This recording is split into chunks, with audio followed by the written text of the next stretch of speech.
Mango, the king of fruits and the pride of India. Its golden color and mouth-watering taste, nature's gift to mankind.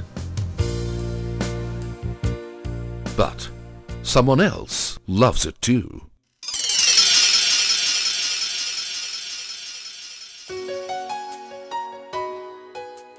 Delicious grapes. But you cannot eat them. Luscious, juicy tomatoes, but again, heavily infected by worms and disease.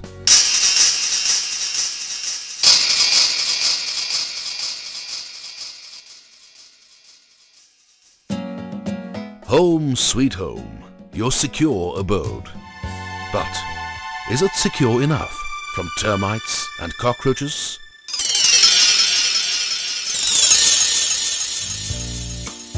Your place of work. You make your destiny here, provided you are allowed to. Your beautiful child. You will do anything to protect her. But can you, really? The common problem in all these situations is pests.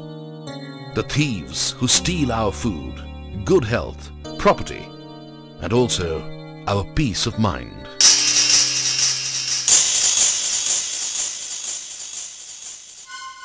And these are just some day-to-day examples that we witness. But the magnitude of the problem of pests is much bigger. As consumers, we barely see them, but the farmer constantly struggles to keep them under check.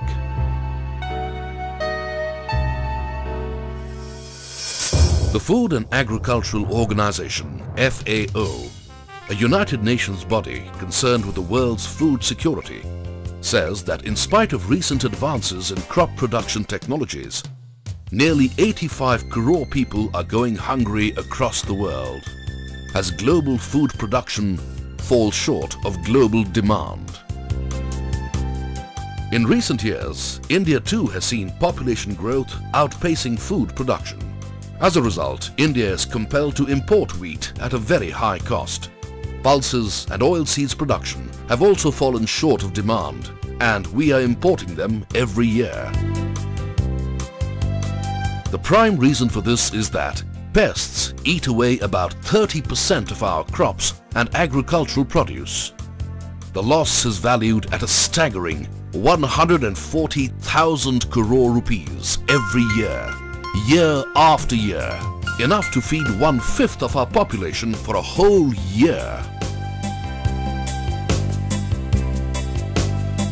The only way to prevent this huge loss is to prevent and control these pests and increase production of our food grains, oilseeds and pulses.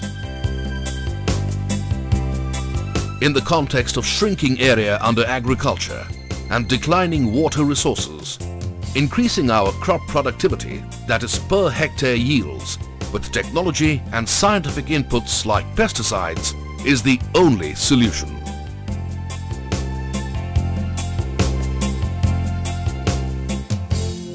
The renowned agricultural scientist Dr. M.S. Swaminathan reiterated this view while speaking to the media. Of course, one thing is with greater income in the country, consumption is going up. That's what we have. Also because of population also going up? Population is going up and the purchasing power of a certain section of population has gone up. Therefore, wheat and wheat variety of wheat products consumption is going up. At the same time, the productivity of wheat has remained stagnant over a long period of time. Our productivity is very low, not lowest but very low. We are low. Area wise we are large, but productivity is low.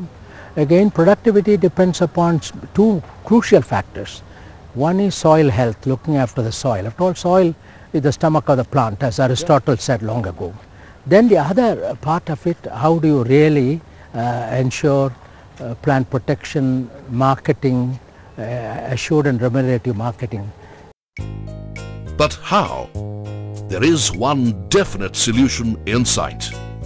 A solution that will prevent the huge losses of agricultural produce destroyed by pests, be it in the fields or warehouses. Do you know that because of these losses, our per hectare yield of major crops are far lower than those of advanced countries?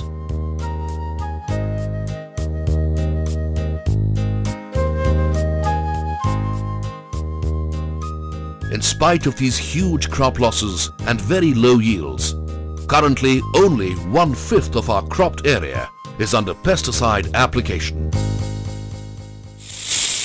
Even at this low level of pesticide usage, many NGOs are misleading the public and media, creating panic through baseless, unscientific statements about pesticides. But are pesticides really as harmful as they are made out to be? Your refreshing morning cup of tea. Are you aware that in the tea estates where it is grown, the crop has been well protected from pests and diseases through several rounds of pesticides before it is plucked? Yet, it is safe, and we keep drinking tea daily. So is the case with apples, grapes,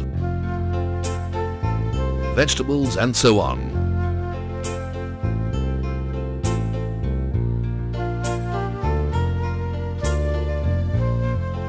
The granary of wheat, Punjab, can produce bumper yields of excellent quality wheat only because of herbicides.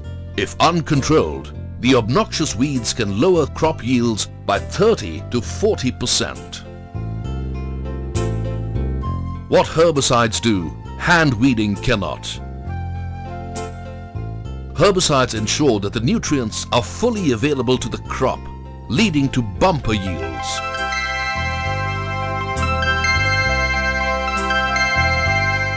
The yields of rice in coastal Andhra Pradesh are quite high, only because the fields there are saved from insects and diseases by pesticides.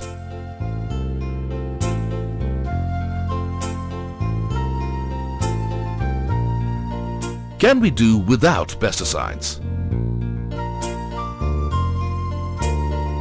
We know that a residue of the pesticide sprayed by the farmer remains on food grains, fruits and vegetables.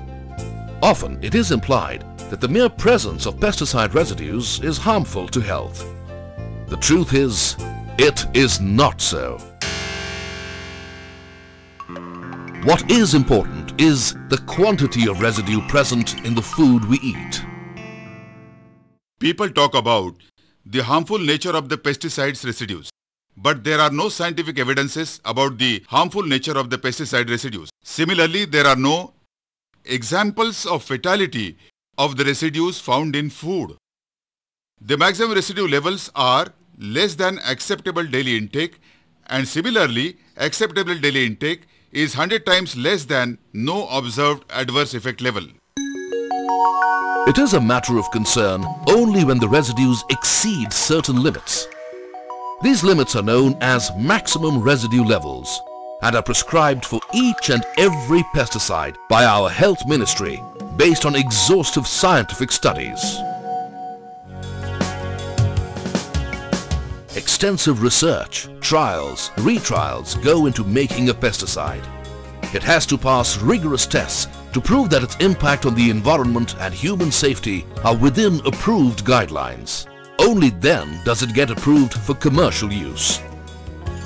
And this process takes about 10 years and thousands of crores of rupees for a single molecule, from the time it is discovered in the laboratory till it finally reaches the farmer. Moreover, any molecule can be discarded even at the last stage if it is not approved by the regulatory authorities due to concerns for human and environmental safety. No wonder then, out of thousands of chemicals identified and tested, only one is able to make it to the market. Relentless research continues to discover newer pesticides, effective only against unwanted pests but harmless to humans and the environment. As a result, the dosage of some of these newer pesticides has come down to milliliters or grams, from the earlier liters or kilograms per hectare. Most new generation pesticides today decompose faster after controlling unwanted pests. The right product in the right dosage, used as per the labeled directions, ensures the desired level of pest and disease control and results in residues below the maximum residue levels, MRL, thus affording adequate safety to human beings and the environment. Our farmers have been educated with the right knowledge about the safe use of pesticides.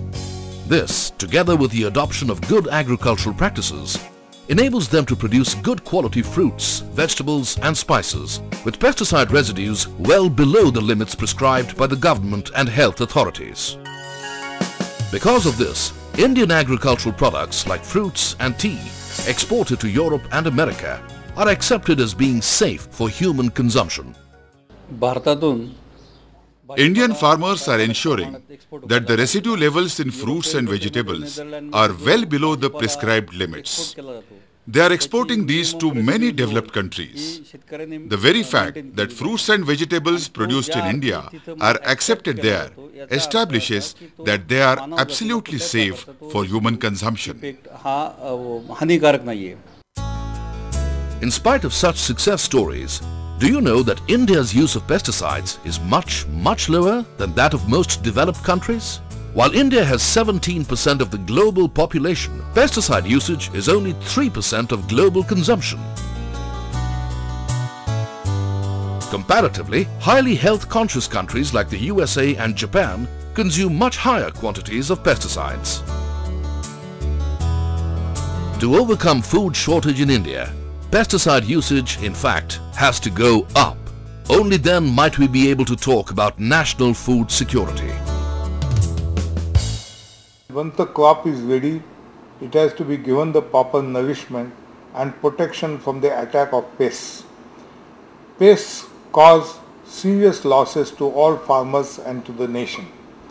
And even after the crop is ready, it is important that the stocks are well preserved and processed so that their life is increased and they last till they reach the consumer.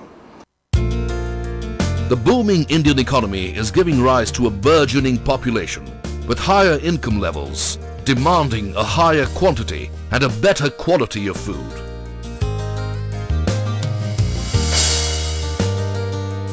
And while urbanization and industrialization are cutting into our cultivable land, it is only through a balance of using high-yielding seeds combined with the correct use of fertilizers and pesticides that per hectare yield can be increased, as demonstrated by China. With less arable land than India, China's agricultural GDP is more than double that of India. In other words, the value of output from a hectare of land in China is more than twice that of India, as China uses more fertilizers and pesticides than India. And the results are obvious.